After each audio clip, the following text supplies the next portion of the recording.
Voilà, j'ai fait le tour des horreurs proposées par cette relecture moderne d'Evil Dead. Mais si je m'arrêtais là, je ne serais pas honnête car le film a quelques atouts dans sa manche même s'ils font surtout office de cache-misère pour toutes les offenses que je vous ai décrites jusqu'ici.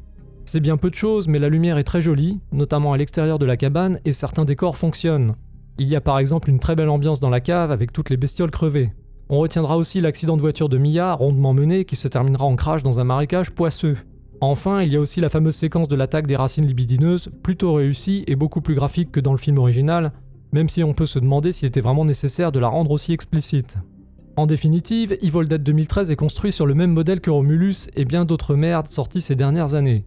Le film produit une très vague impression pendant le visionnage car on remet les pieds dans un univers connu. Il y a du sang, de la violence et une image léchée typique des productions modernes. Mais dans les heures qui suivent la projection, vous avez du mal à vous rappeler de ce que vous venez de voir. Qu'est-ce qui s'est passé?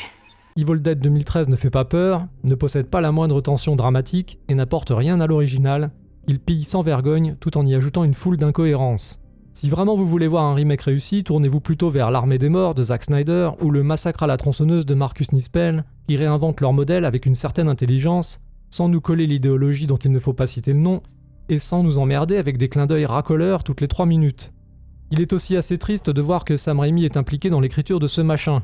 Ceci étant dit, plus rien ne me surprend plus depuis que j'ai vu de quoi sont capables les James Cameron, Ridley Scott et autres gloires du passé dont la lucidité artistique en a pris un sacré coup. Il faut réviser vos méthodes! Tout au plus peut-on se réjouir que Bruce Campbell soit resté à l'écart de ce naufrage.